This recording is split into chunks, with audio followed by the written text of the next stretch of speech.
Hai Singers, ketemu lagi dengan saya Indra Aziz di Vokal Plus Bebaskan Suaramu. Kali ini di episode Vokal Plus Music Talk kita kedatangan tamu yang sangat spesial sekali. Ya, yaitu Olivia Pardede. Hai Mas. Halo, wah gila. Aduh, suatu kehormatan bisa jadi salah satu apa nih bilangin narasumber. Pokoknya Olive udah datang ke sini, jadi langsung kita ajak ngobrol-ngobrol dan kita akan tarik inspirasi sebanyak-banyaknya dari Olive hari ini. Boleh.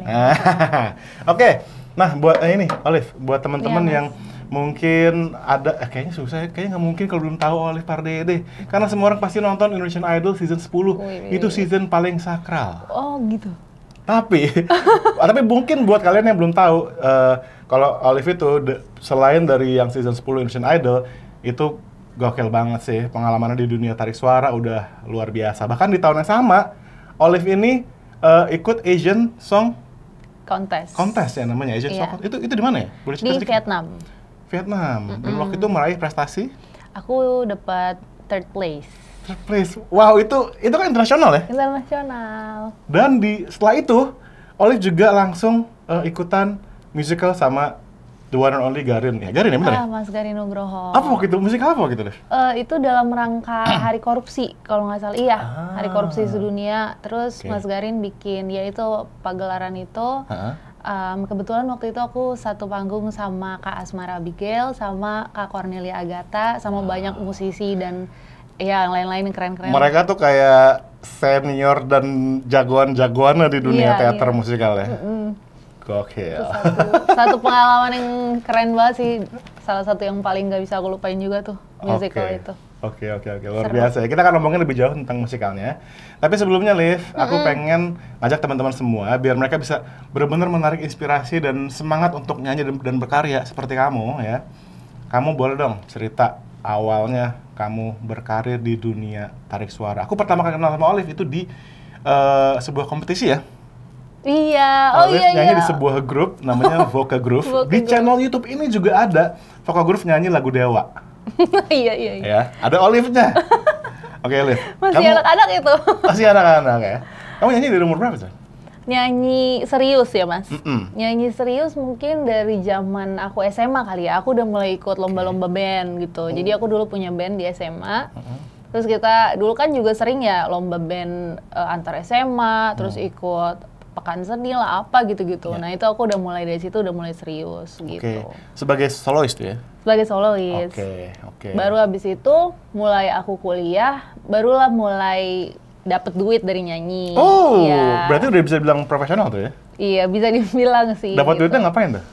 Awalnya dari wedding singer awalnya. Dari yang masih kayak istilahnya masih terima duit berapa gitu, tapi udah kayak seneng banget gila akhirnya gue bisa menghasilkan dari hobi gue gitu. Itu masa-masa awal tuh waktu kuliah deh saya ingat. Dapat job wedding dari mana?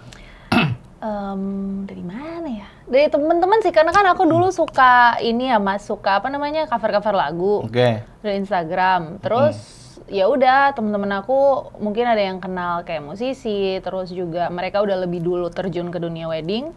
Akhirnya mereka nyari vokalis dan aku diajak. Dari situ mulai banyak teman-teman baru, link baru, teman-teman musisi. Dan dari situ akhirnya mulailah banyak ikut-ikut event juga gitu. Oh, nice. Berarti memang kamu nyanyi dari muda, udah ngeband, bahkan udah terjun ke dunia profesional sebagai wedding singer. Hingga akhirnya memutuskan untuk bikin grup. Setelah itu bikin grup? Oh enggak, kalau Voca Groove itu udah dari kuliah. Oke. Jadi kebetulan di UI itu dulu ada namanya B-Pop UI, Bintang Pop. Oh B-Pop. Sampai sekarang masih ada? Sampai sekarang masih ada. Jadi kalau nggak salah B-Pop UI itu setiap tahun. Terus ya udah aku ikutlah waktu itu, angkatan aku ikut. Nah, di tahun yang sama itu lagi ada Peksiminas, Mas, Pekan Seni Mahasiswa Nasional. Peksiminas ini diadainnya 2 tahun sekali. Jadi kebetulan pas kita lagi di situ, di tahun itu lagi ada. Akhirnya yang jadi finalis di B-Pop ini, beberapa finalisnya diambil. Aku waktu itu ada 9 orang sama 1 orang pemain piano. Diambil, dikirim buat ikut Peksiminas gitu. Nah, waktu itu kita itu Peksiminasnya di Lombok, jadi setiap 2 tahun itu memang beda-beda kota. Nah, itu karena bawa nama Indonesia, bawa nama Jakarta kita.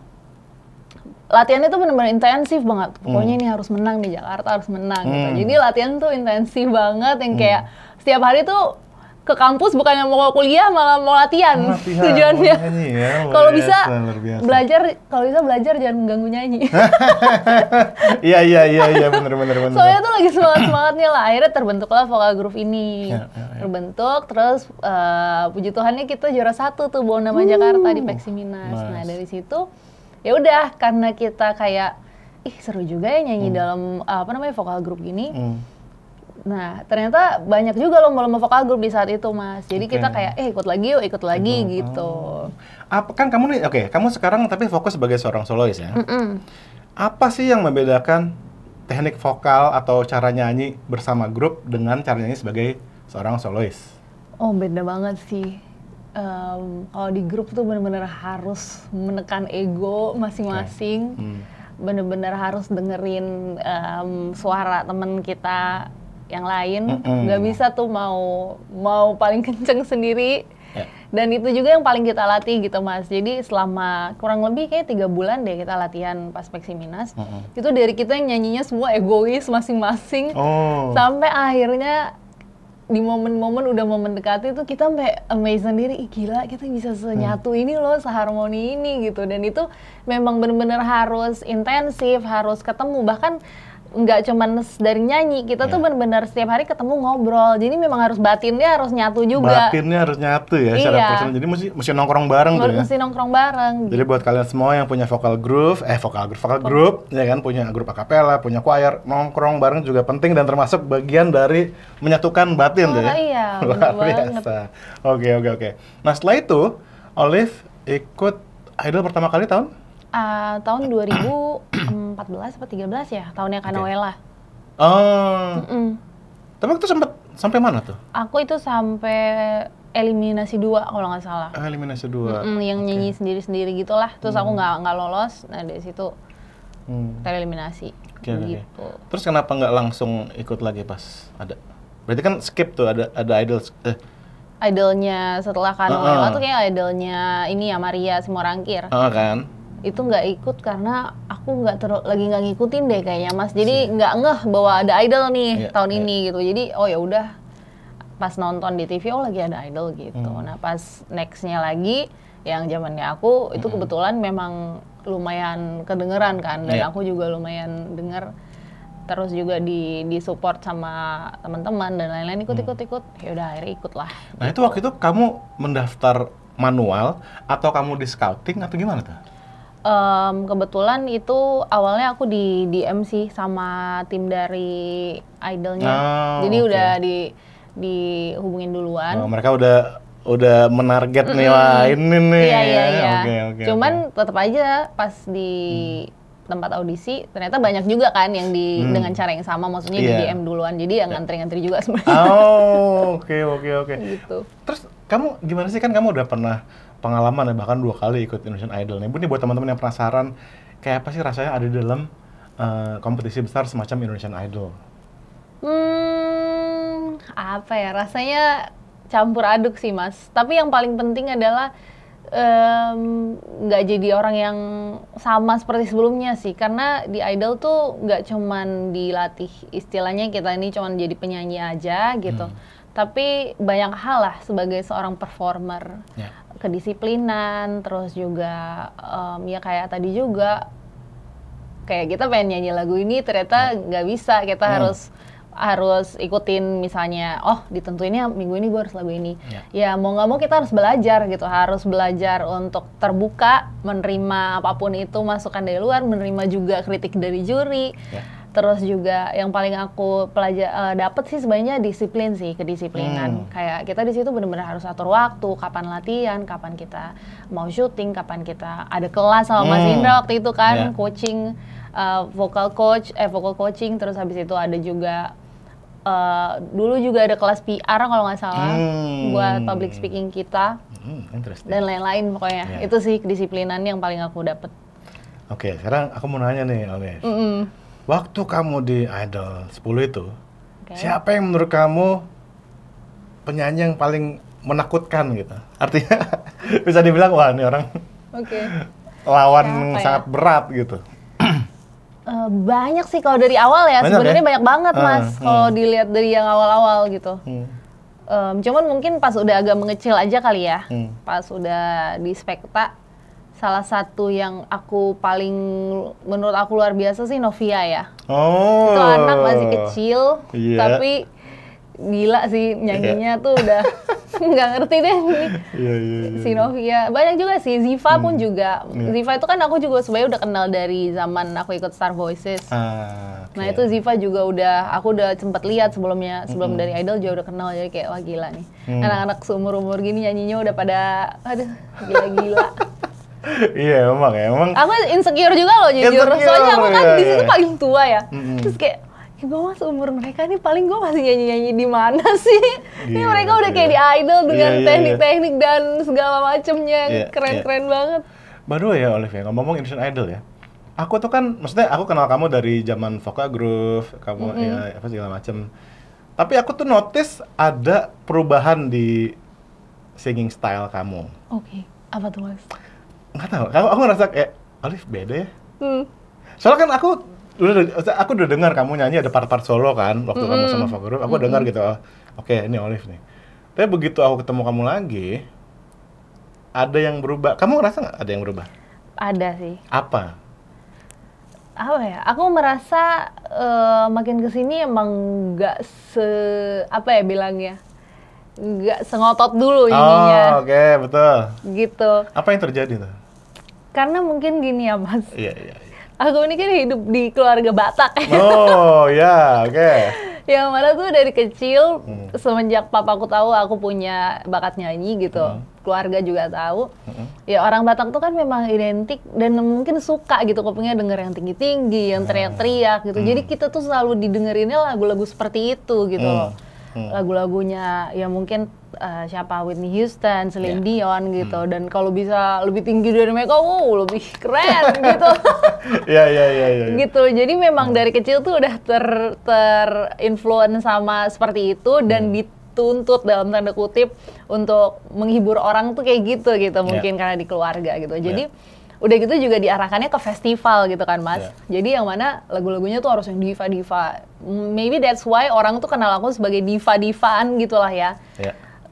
Dari mungkin aku ikut beberapa kompetisi juga aku dipilihannya lagu-lagu yang gitu karena mereka taunya aku tuh di situ gitu. Padahal kalau aku pribadi sebenarnya aku into R&B sama soul sama gospel lah gitu. Lebih ke arah-arah chill music yang R&B gitu sebenarnya gitu. Tapi aku juga suka sama Whitney, suka banget gitu. Tapi untuk identity aku sebenarnya arah aku lebih ke situ sih sebenarnya. Nah mungkin makin kesini juga aku pengen lebih berani jadi diri aku. Jadi aku perlahan-lahan mulailah agak peralihan gitu. Itu poin keren tuh. Ingin menjadi lebih seperti diri aku, itu sesuatu yang keren sih. Ngomong diri kamu ya, aku juga suka dan senang banget dengerin Layak Ku Cinta. Ini single yang dikeluarin tahun lalu ya? Tahun 2022. Pertengahan apa akhir? Akhir 2022. Buat kalian yang belum sempat dengerin, langsung dengerin Layak Ku Cinta. Itu kamu yang nulis sendiri ya? Aku yang nulis sendiri. Berarti itu bisa dibilang merepresentasikan diri kamu? Iya, kurang lebih. Kurang lebih? Merepresentasikan diri aku, sekaligus juga aku pengen itu jadi lagu yang bisa dinikmati masyarakat juga sih, gitu. Oke. Apakah itu tentang kisah pribadi? Kebetulan seperti itu. Seperti itu ya. Nah itu kamu membuat proses lagu itu hingga ada music videonya segala macam itu secara independen atau gimana? Kebetulan di lagu-lagu cinta aku lagi independen sih Mas. Jadi memang di masa-masa itu aku lagi nggak dipegang label apapun gitu, lagi sendiri. Terus udah hampir 2 tahun kan aku nggak ngapa-ngapain gitu loh, maksudnya nggak berkarya gitu. Aduh nggak bisa nih kayak gini, harus ngeluarin sesuatu.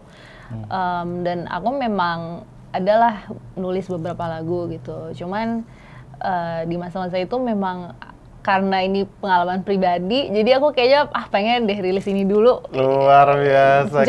Just buat apa ya bilangnya, cuma buat luapin aja gitu dan kayak pengen aja gitu. Terus akhirnya ya udah rilis, terus syuting dan lain-lain. Tapi nggak nyangka juga sih akhirnya kejadian juga bisa rilis lagu sendiri gitu.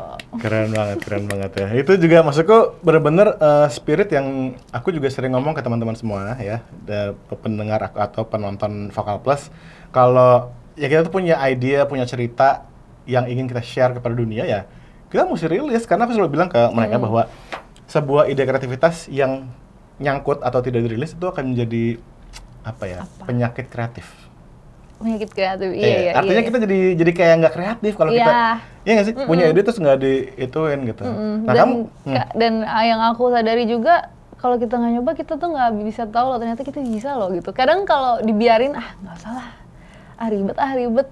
Padahal ternyata misalnya kita pikir potensi kita tuh cuma segini, ternyata kita punya potensi lebih besar hanya dengan berani mencoba gitu loh. Hanya dengan berani mencoba. Iya, ternyata pas udah ini, ternyata gue bisa ya handle ini gitu-gitu. Dan berarti kedepannya gue bisa dong lebih mengembangkan diri lagi gitu sih, Mas. Kapan sih kamu menyadari hal itu dari diri kamu, kayak wah ternyata gue bisa, atau yang tadinya penuh ketakutan, aduh kalau lagu ini gue rilis gue pasti gimana ya gitu.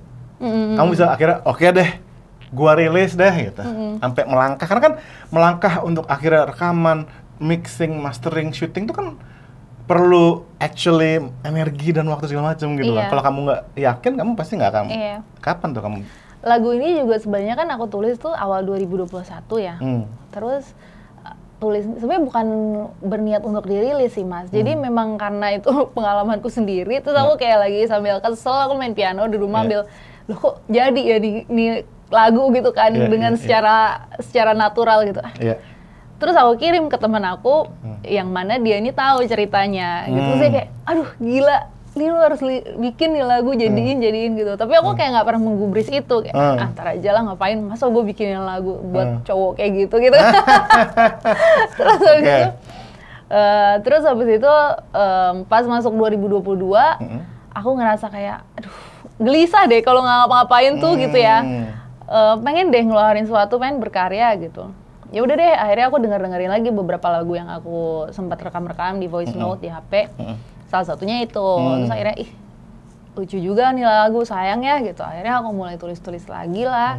Aku bikin fullnya. Terus aku dengerin ke beberapa orang dan mereka kayak rata-rata suka gitu, kayak ini simple tapi dalam tapi enak gitu. Terus rilis aja lah gitu, maksudnya nothing tulus aja lah, maksudnya namanya orang mau berkarya, yang penting gue mau apa ya, yang mau ngasih sesuatu, gue mau bagi sesuatu, cerita gue, apa yang gue punya, gue pengen menginspirasi orang gitu-gitu aja sih, lebih ke pengen berkarya aja sih, Mas. Gitu. Yes, itu tuh ya, itu yang benar-benar saya salut banget sih sama Olive ya. Spiritnya memang ya, Olive itu ya musisi gitu loh, bukan ikut idol segala macam buat sekedar jadi artis terus diem aja, tapi dia juga bergerak dan punya karir dan punya ideas, dan again lagunya nulis sendiri guys. Bagian refnya gimana, Liv? Refnya? Coba. Oke, boleh. Ntar. Ntar nih mesti dipanasin dulu keyboardnya. Nah, bagian refnya kan? Oke. Gimana ya, dia lupa gue. Lah, gimana sih? Main di C ya? Main di C ya? Di C kayaknya.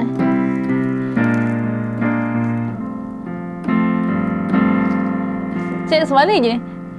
Hebatnya kamu buatku bahagia, sesaat indah lalu bilang tak ada rasa.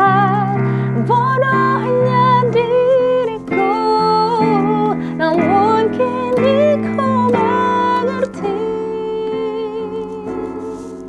Tuhan sedang menjaga hatiku untuk seorang yang layak ku cinta.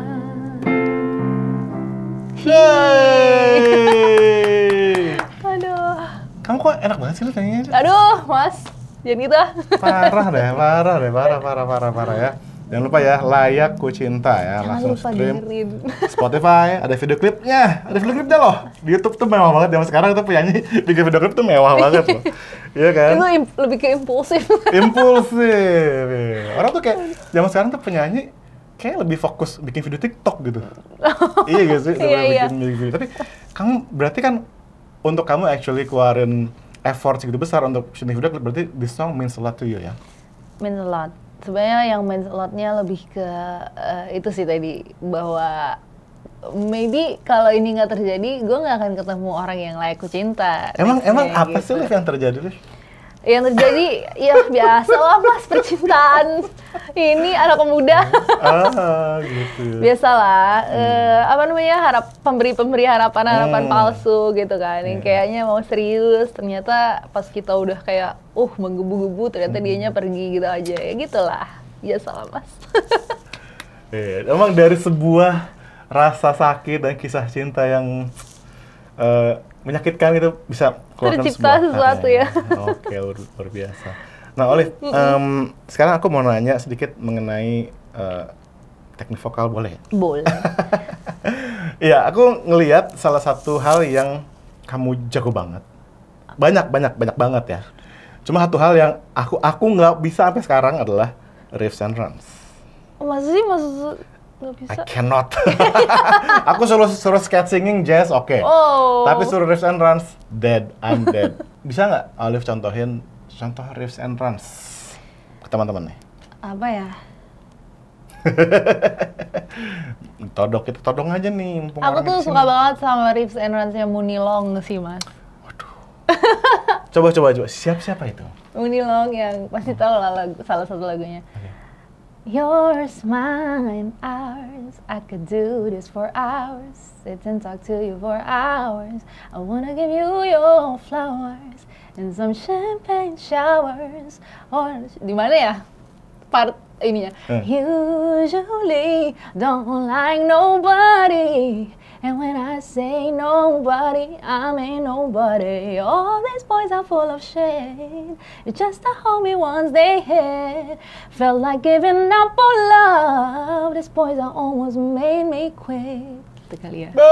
Hey, sadis. Aduh. Itu susah tuh ya. Susah banget sih kalau ngikutin yang orang-orang di luar sana. Iya. Itu cara belajarnya gimana sih, Liv? Maksudnya kamu pasti ada dong masa-masa kamu ngulik gitu. Atau tahu-tahu kamu bisa aja sendiri gitu? Enggak sih. Gimana? Ya awalnya mungkin memang karena aku suka dengar musik-musik orang kulit hitam awalnya. Tapi itu juga aku nggak langsung bisa juga sih mas, gitu. Cuman karena sering nyanyiin, jadi mungkin familiar kupingnya gitu kan. Tapi misalnya pun aku ada yang susah nih, gue harus bisa nih gitu kan. Ya udah aku lambatin gitu. Kamu lambatin? Aku breakdown gitu kan, kayak nadanya apa ya? Oh gini. Misalnya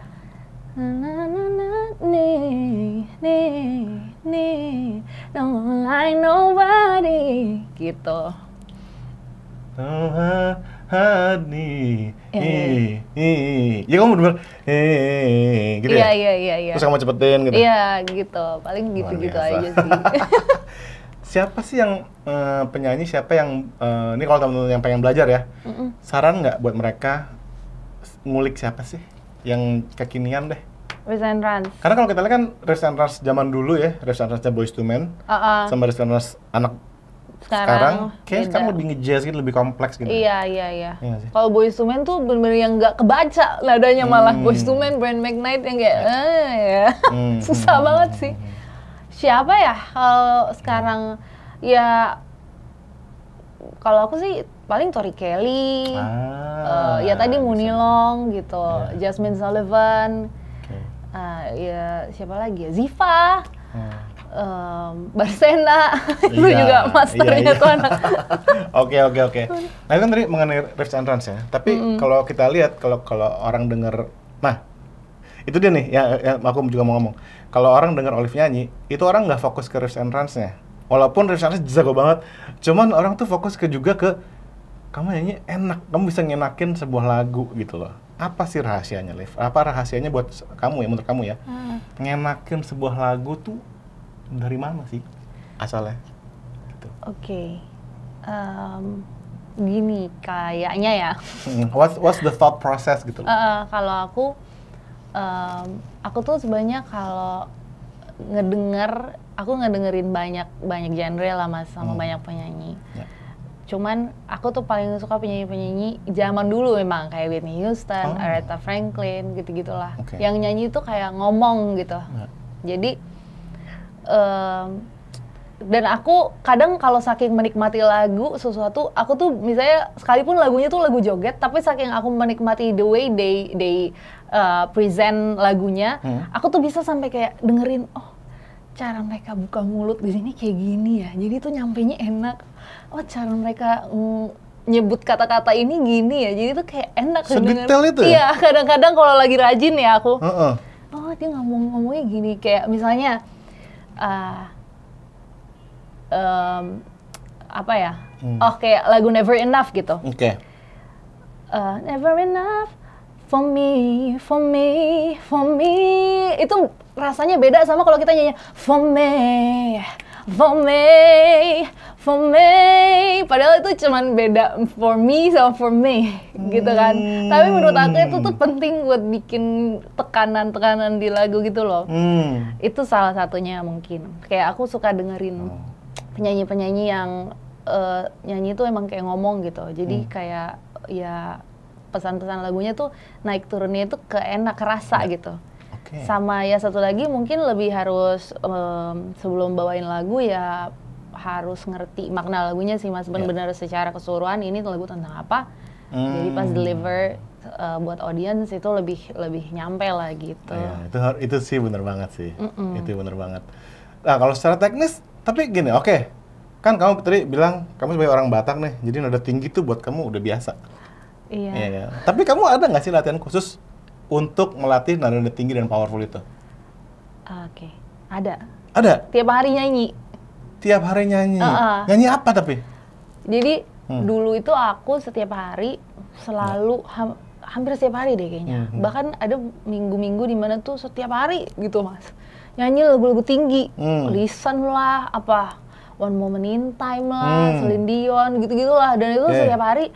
Dan kenapa aku bisa ngerasa itu sangat melatih suara tinggi aku? Karena once aku pernah sebulan nggak nyanyi itu, suaraku langsung turun. Pas aku mau nyanyi itu lagi, aku nggak nyampe. Sebulan doang tuh? Iya, langsung aduh. Dan itu kan memang dulu memang papaku sih yang kayak encourage buat ayo latihan terus setiap hari biar suaranya tetap diasah lah gitu istilahnya. Terus once aku lagi males dengerin kayak gitu, capek gue pengen dengerin yang santai-santai. Tiba-tiba aku ada nyanyi terus disuruh nyanyi lagu yang tinggi, aduh nggak bisa gimana nih. Jadi memang harus latihan tiap hari sih nada tinggi itu. Tapi sejujurnya Mas, kalau orang-orang bilang aku tuh kayak orang-orang tuh kan sempat bilang kalau aku nih kayak Miss Teknik lah gitu, kayak teknik tinggi dan lain-lain. Terus sejujurnya aku tuh sebenarnya nggak punya latar belakang belajar vokal. Jadi kalau dibilang Miss Teknik, aku tuh sebenarnya nggak tahu awalnya teknik-teknik itu ngapain ya. Aku nih nyanyi nggak. Makanya aku tuh bingung kayak, ya ampun kalau bilang Miss Teknik tuh harusnya orang-orang yang emang beneran sekolah vokal dan kayak karena aku memang jujur ya. Aku bersyukur dapat talenta dari Tuhan gitu. Walaupun pada awalnya aku hanya hearing aja sih.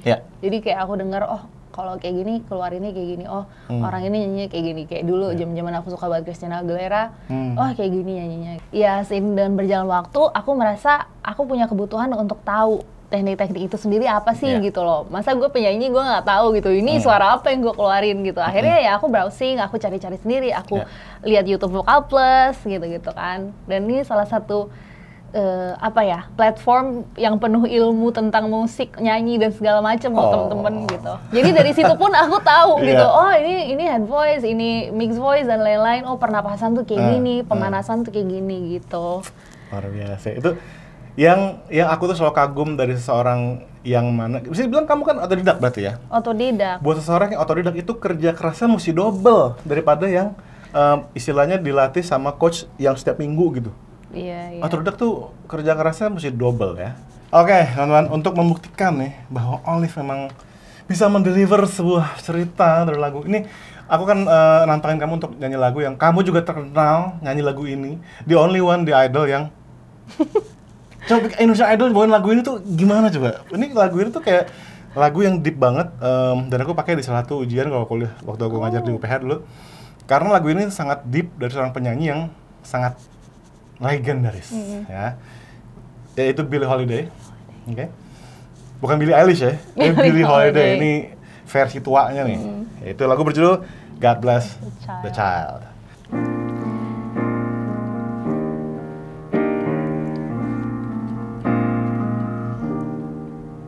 Him that's God shall get,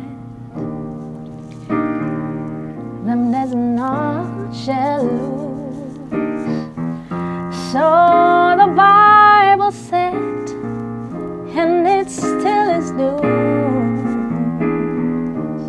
A mama may have, Papa may have, but God bless a child that's got his own days, got his own.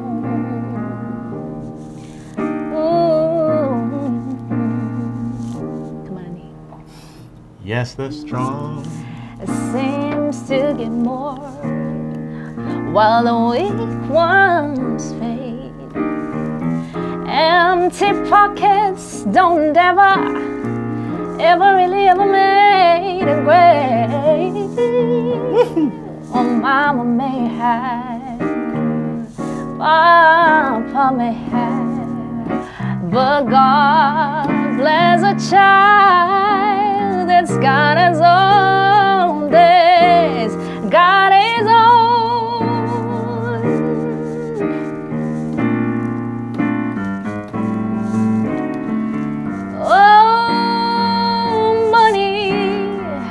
Money, you got a lot of friends, they're crowding around you door. And when the money's gone and you're spending it, no day don't come around. No more, no more, no more. rich relations give. Aku deh. Iya dong. Cross the bread and such. Apa? You can have yourself. Oh yeah. But don't take too much. Mama may have. Mama may have. Papa may have. Yeah. But God bless the child that's got his own. Hey. That's got his own. Yeah. Adlib, adlib. Hey, hey. Oh, oh, oh. That's got his own. Yeah. Mama may have. Papa may have. Yeah. God bless a child that's got his own. Gimana nih? Udah. God his own. Yes. Keren banget, keren banget. Thank you, Mas. Dahsyat, dahsyat, dahsyat. Oke, kita udah ngobrolin tentang perjalanan karir musik Olive dari awal sampai punya vokal group, ikut Idol 2 kali. Oke, ikut Asian Song Contest sebagai third winner, itu international contest loh. Dan juga ikut musical, dan semoga teman-teman semua dapat inspirasi yang banyak banget dari Olive hari ini. Nah, Olive, ini kan semua penonton kita nih, teman-teman yang sedang belajar vokal dan ingin rilis lagu juga nih. Tolong dong sedikit motivasinya dong buat teman-teman. Motivasinya semangat terus, belajar terus. Apa ya? Iya, kalau memang if you really love singing, if you really love music, just keep learning, perbanyak referensi, banyak mendengar, jangan takut untuk mencoba, jangan takut untuk mengeluarkan suatu karya. Ya, pokoknya jadilah calon-calon musisi Indonesia yang akan mewarnai musik Indonesia gitu. Luar biasa tuh, dengerin tuh ya. Bingung ya kalau suruh kasih pesan-pesan. Loh, Olive, dengan pengalaman kamu yang segudang itu, kamu ngomong apa aja itu udah inspiratif buat mereka semua. Ya pokoknya semangat lah, semangat gitu. Semangat ya. Bebaskan suaramu. Bye.